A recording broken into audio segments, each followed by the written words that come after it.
When I think about these Olympic Games and what might result for them, I hope that these will not be judged as having been for the few, but for the many, and that the Games will have touched every life, every family, every child, that somehow the Olympic spirit will have made its way through the front door of every home in Canada and inspired Canadians. And if we achieve this, we have a stronger Canada, a better Canada.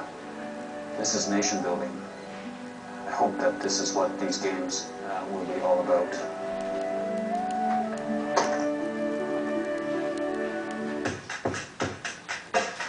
I was born in Tipperary, Ireland. Grew up there for the early part of my life. There were 8 of us, and we were like the 8 furlongs in a mile, and we were sort of the neighborhood joke.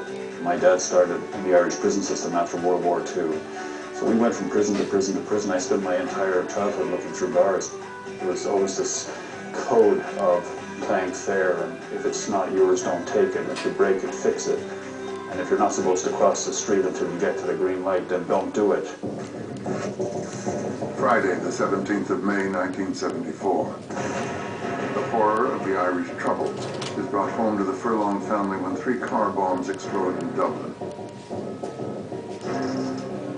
The first goes off during rush hour. 11 people die, including 2 infant girls. The second detonates 2 minutes later, killing another 14.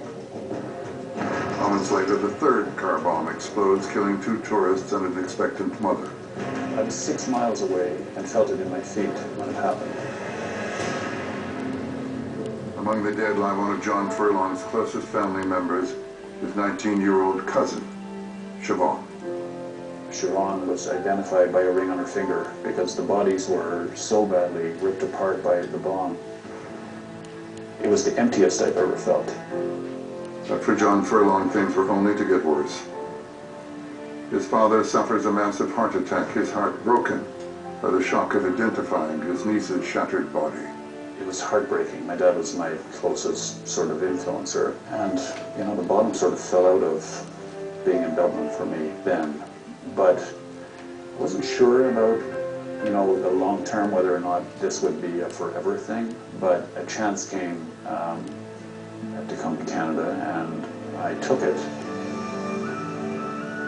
I remember flying over the north, looking out the window and thinking, oh my goodness, I thought, you could take Ireland, turn it into a frisbee, and toss it down in the Arctic, and it'd take them a week to find it.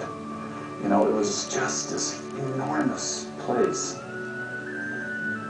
So we landed in Edmonton, and we got off the plane. We walked across the tarmac. I was scared, thinking, you idiot, John, what are you doing?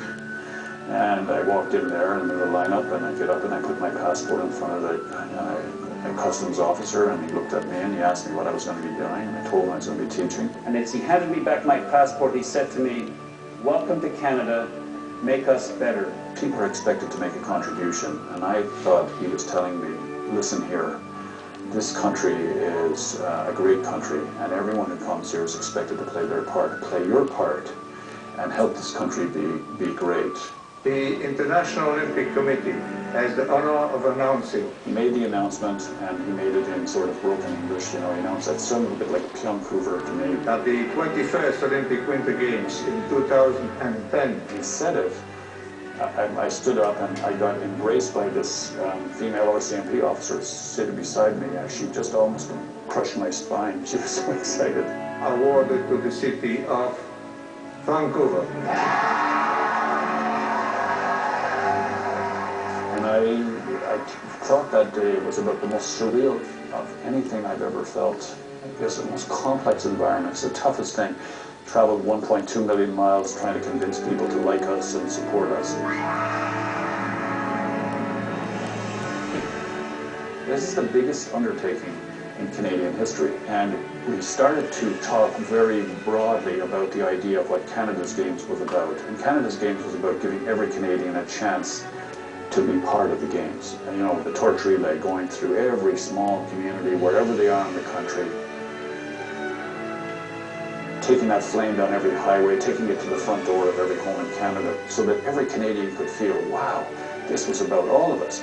But really what we were trying to do is to give every Canadian a chance to look in the mirror using the metaphor of the games, the sporting success of the games, and have a conversation with themselves about their own lives and about looking at these inspired men and women doing what they're doing and feeling like they could do better. Our dream is embedded in the heart of every Canadian athlete, every Canadian family, every Canadian child.